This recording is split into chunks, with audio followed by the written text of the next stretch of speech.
Have you ever walked out of a conversation feeling drained, frustrated, or maybe even a little confused about what just happened?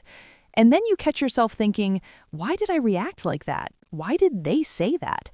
It's like your emotions have a mind of their own, and somehow your brain didn't get the memo. Well, what if I told you that there's a skill, almost like a secret superpower, that can help you navigate these moments more smoothly, both understanding your own emotions and reading the ones swirling around you? That skill is called emotional intelligence, or EQ, and believe it or not, it's just as important, sometimes even more important than your IQ. Now, most people imagine emotional intelligence as being the person who's always calm, zen, or effortlessly empathetic, the one friend who somehow keeps their cool while the rest of us are flipping tables in traffic jams or awkward Zoom calls. But that's a common misconception. Emotional intelligence isn't about never losing your temper or being a constant feel-good machine. It's about awareness, understanding, and skillful navigation of emotions, your own and others. And here's the kicker. Even if you think you are not emotional, your brain is working around the clock on this exact skill, whether you notice it or not. Let's start with a story. Imagine you're at a dinner party and someone makes a comment that hits you in a sensitive spot, maybe about your career or something personal you've struggled with. Instantly, your chest tightens, your heart rate ticks up, and before you know it, you blurt out something you later regret. Sound familiar? Now picture a friend at the same dinner party, same comment, same situation, but they respond calmly, maybe with a touch of humor or a thoughtful question. The conversation continues, and no one leaves feeling hurt. What's the difference between you and your friend? It's not luck, and it's not being a robot. It's emotional intelligence. Emotional intelligence is made up of a few core components, and the first one is self-awareness. This is the ability to recognize what you're feeling in the moment and why. It's noticing that your chest is tight and thinking, this is anxiety creeping in because I feel judged. Seems simple, right? But most of us are walking through life on autopilot, only reacting after our emotions have already hijacked us. The brain has a funny way of doing this. Neuroscientists have discovered that the amygdala, our emotional alarm system, can trigger a fight or flight response before the rational part of your brain, the prefrontal cortex, even has a chance to weigh in. That's why sometimes you're yelling at your partner about dishes when really you're stressed about a deadline at work.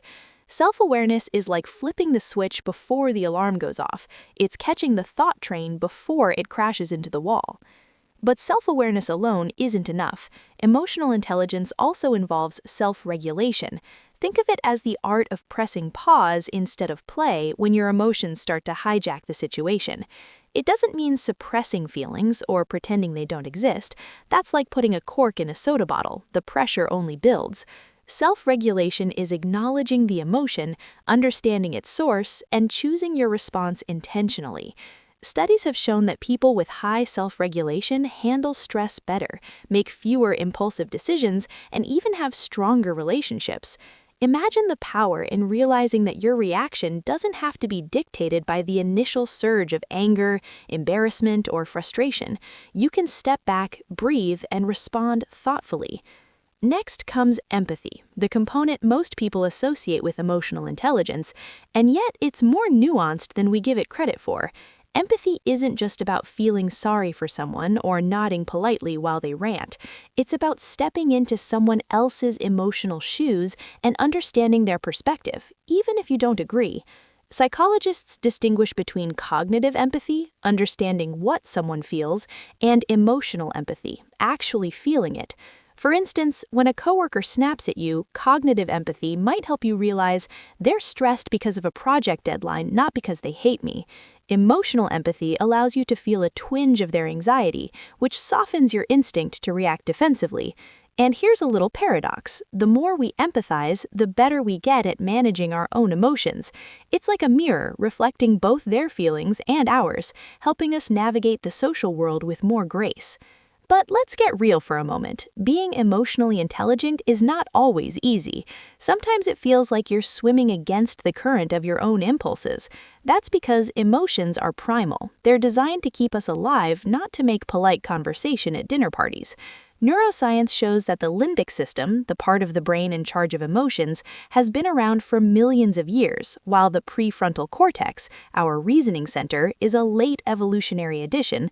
So when emotions surge, it's like trying to control a raging river with a garden hose. But here's the beautiful part.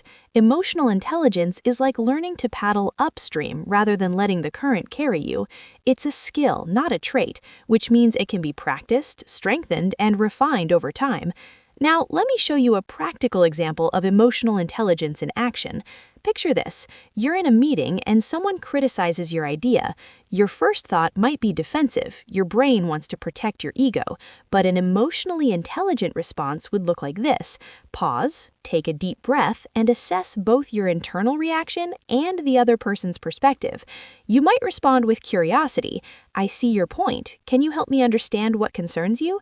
Suddenly, the conversation transforms. You're not reacting from fear or pride, you're engaging thoughtfully, and more often than not, the other person mirrors that calmness. This is the subtle yet profound ripple effect of emotional intelligence. A fascinating study in the Journal of Personality and Social Psychology looked at how emotional intelligence affects conflict resolution. Participants with higher EQ were more likely to de-escalate tense situations, communicate clearly, and maintain positive relationships even under stress. Contrast that with participants with lower EQ. They were more likely to misinterpret emotions, react impulsively, and damage relationships unintentionally. The takeaway? Emotional intelligence is not just a soft skill, it's a survival skill for the social world. And here's something that often surprises people. Emotional intelligence isn't fixed by age, gender, or even natural temperament. While some individuals may have a head start due to genetics or early environment, research shows that EQ can be developed at any stage of life. It's like training a muscle. The more you practice noticing your emotions, pausing before reacting, and tuning into others' feelings, the stronger your emotional intelligence becomes. And just like a muscle, it can atrophy if neglected, but fortunately, it's never too late to start building. Let's talk about something that hits close to home for many of us: social media. The constant scroll of news, opinions, and dopamine hits can challenge even the most emotionally intelligent among us. A passive scroll can trigger comparison, envy, or frustration before we even realize it. But here's where emotional intelligence makes a subtle yet powerful difference. Recognizing your emotional response to a post, labeling it, and choosing a mindful action, whether that's scrolling past, reflecting, or engaging thoughtfully, turns a reactive moment into a conscious choice. Over time, these small daily exercises strengthen your EQ, making the world feel a little less like an emotional minefield. Emotional intelligence also shapes our relationships in profound ways. Think about the people in your life you admire most. Chances are they're not the smartest in the room or even the most talented. They're the ones who can navigate conversations, offer empathy, and respond to tension without letting it spiral out of control. They're emotionally intelligent. And the fascinating thing is, being around such people doesn't just make interactions smoother, it also subtly trains our own EQ. The more we practice, the more natural it becomes. It's like learning a dance. At first, the steps feel awkward, but eventually the rhythm becomes second nature. So how do you start? Begin with awareness. Ask yourself questions like, what am I feeling right now? Why?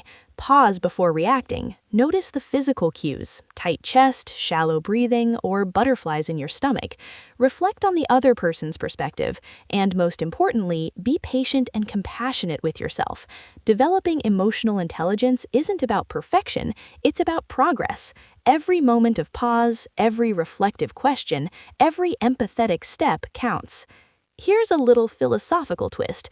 Emotions are often seen as chaotic, irrational forces, but they are also signals. They are your brain's way of pointing out what matters, what threatens, and what connects. By tuning in rather than turning away, we unlock insights not just about the world, but also about ourselves. Emotional intelligence is less about controlling emotions and more about understanding their language. It's about being fluent in the language of your own mind and heart. And here's the empowering truth. You already have the capacity for emotional intelligence. The neurons are there, the circuits are there, the instincts are there. What's missing is practice, reflection, and intention. Like learning to read music, you may stumble at first, but the melodies are waiting, and once you find the rhythm, life becomes a little richer, a little more harmonious, and a lot less exhausting. So next time you feel that twinge of irritation, that pang of jealousy, or the sudden rush of panic, don't just push it away. Pause, label it.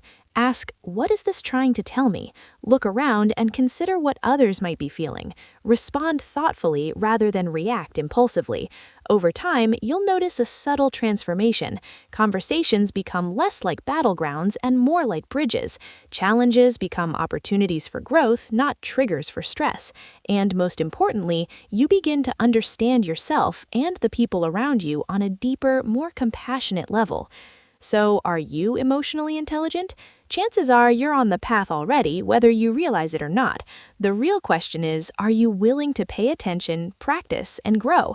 Because the journey of emotional intelligence is one of curiosity,